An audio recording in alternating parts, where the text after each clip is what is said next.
Okay, this video, basically what I'm going to do is, this is a continuation of my videos on introductions to epistemology, and, I've done internalism, externalism, coherentism, and this is foundationalism. I'm debating about whether to do an intro to infinitism or just do the article from Peter Klein, which would basically be the same thing.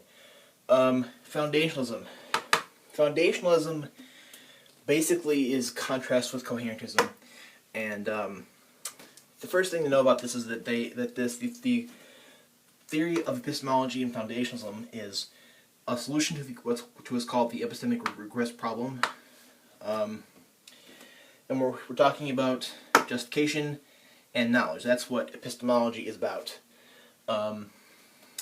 The regress problem is, let's say I have a belief here. Every belief that we have needs a justification, and let's say my belief is that the New Orleans Saints are going to win the Super Bowl next year. That belief needs a further belief to justify it. So there's a justificatory connection between this belief and this one. This is what we might call a meta belief.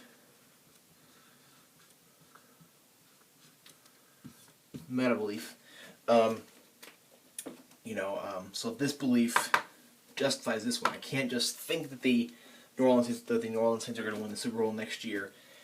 I can't just have that belief. That there has to be a justificatory belief, a belief that justifies this one. But for this belief to be justified at all, this one has to be also, because we can't just have these two and be fine. This belief also has to be justified.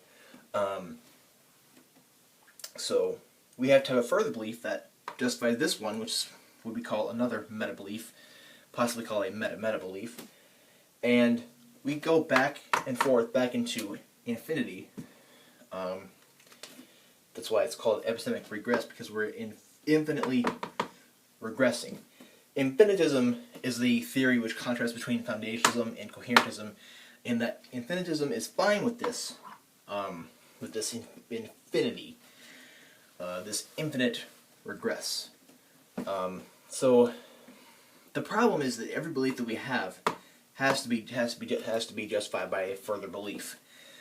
Foundationalism solves this problem via a basic belief, and we also talk about the regress problem is an issue in contemporary epistemology. Another big issue, which is written a lot, is the Gettier problem.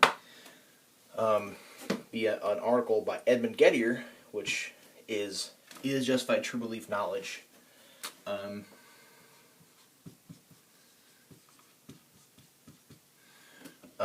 Before Gettier, it was just they all granted that that if we had a belief that was justified and true, we had knowledge. But Gettier gave us a few cases as to which, that we had a justified and true belief that wasn't in fact knowledge because of certain circumstances. So when we're talking about foundationalism, coherentism, infinitism, internalism, and externalism, we're talking about this problem and this problem mainly, and we're figuring out what knowledge is and how to solve this. Coherentism solves it one way. Foundationalism solves it a different way. The way foundationalism solves this problem is that they have a basic belief. They believe, or they adhere to basic beliefs. A basic belief is one that is freestanding. It doesn't need justification outside of itself. It can be the foundation of one's noetic structure. That's a term from Alfred Plantinga.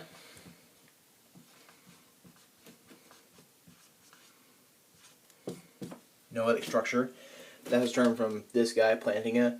I like that term because it's basically his term for anyone's structure of beliefs, their system of beliefs, their belief system. So, you would think that this belief is justified by this one, and this belief is justified by this one. But this one doesn't need justification because it justifies itself. So proper basicality. Many people also like Plantinga talk about this. Plantinga has lots of articles in metaphysics and epistemology, and he has a great article called Religious Belief Without Evidence in Philosophy of Religion, where he has a religious epistemology where he talks about basicality, and I think that's an awesome article. So when we talk about proper basicality, we have to figure out what it means for a belief to be basic. What constitutes a basic belief? So there's lots of issues with having basic beliefs. Issues of arbitrariness.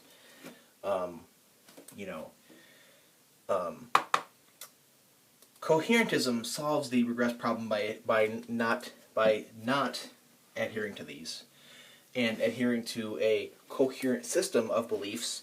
And I have a different video which is all about that, where they don't have any beliefs that are prior or superior to others.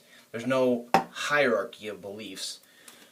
They're all the same, and by the way they are together, that's the system together is what the reason all these beliefs are justified is the way that all of them are. Each of these beliefs is justified via the coherent system. They cohere together. They dovetail, if you will. That's a whole different thing, but that's the different way that this problem here is solved. So the issue with this is that of arbitrariness. There's an article by Peter Klein, which is about infinitism, where he gives out two principles of good reasoning, of good rationality, which is called the principle against circularity, which is against this one, and the principle against arbitrariness, which is against this one. Arbitrariness, what is that?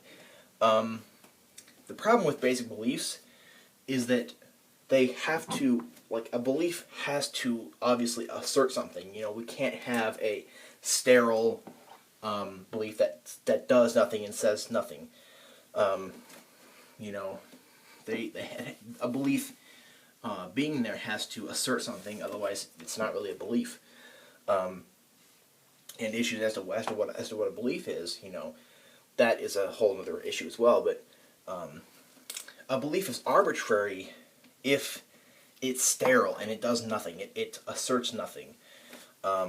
So how do we have a belief that is basic, can be the foundation of tons of non-basic beliefs, and be a belief that asserts something as well? Because if we have a belief here that is basic but doesn't assert anything, then there's no reason to have it. There's no reason to have a belief in our belief system or our noetic structure that asserts nothing and does nothing. Obviously any belief has to say something. It has to do something. But if it says nothing and it's sterile, then there's no reason to have it. So that's the issue with this.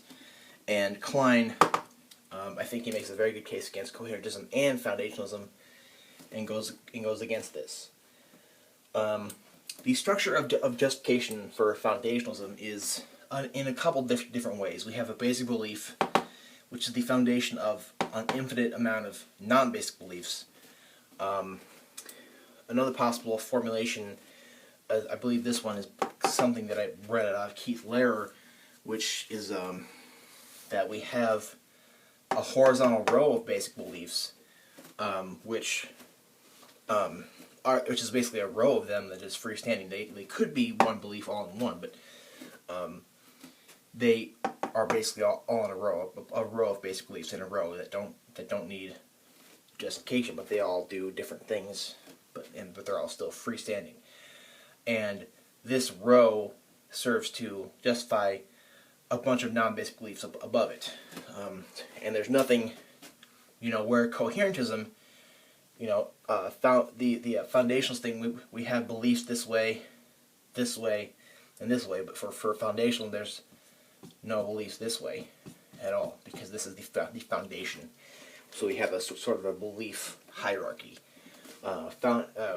Coherentism would have beliefs that go every which way, and there's no hierarchy.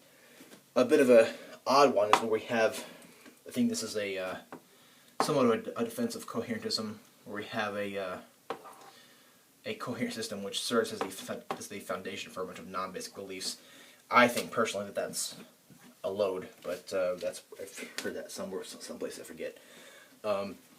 So this is basically, if you want to read foundationalist epistemology, for logical positivists, I would go to Rudolf Carnap and Moritz Schlick. They were a couple of the big positivists from the Vienna Circle that they had their philosophy of science and epistemology via trying to ground sense data. I should have written this. This is something I totally forgot here. 6 sense data. Patch, size, color, shape. I totally forgot about this. I'm sorry. I'm going to go back to this. Sense data. We have people like Moore, G.E. Moore, and Russell, who kind of, this concept was talked about before these guys, but it's the main thing, the main way that this was brought in was by these two. Sense data, that's sensory information. See a black patch here. See a black patch of a certain color, the black, size and shape, and that's sensory info. Or I feel smoothness or roughness. I smell a certain aroma, or I see a certain thing, or any kind of sensory information. And this is also called the given. The given. That's a term by people like Wilfrid Sellars and Roderick Chisholm. But these guys, Carnap and Schlick, they tried to put all of science. They tried to make the foundation of science be sense data. They were the real empiricists. Well, people like Otto Neurath, who was a coherentist positivist, did as well. But they were trying to make sense data the very foundation of all of their philosophy of science, the foundation of knowledge. Our sensory info, the foundation of knowledge. So Carnap and Schlick, they were the original foundationalist positivists. We had people like Otto Neurath, who was a coherentist, and he kind of went against Carnap mostly, and also against Schlick. So that they were trying to make this the foundation of all their science. And Neurath said that our protocol sentences, which is really our sense data, put in a statement of past tense, a protocol statement, trying to put that as our foundation of knowledge. Neurath said that is not possible to do that, and I have a whole video on his article, which is called Protocol Sentences. Furthermore, writers of foundationalism include Alvin Plantinga, like I've said before.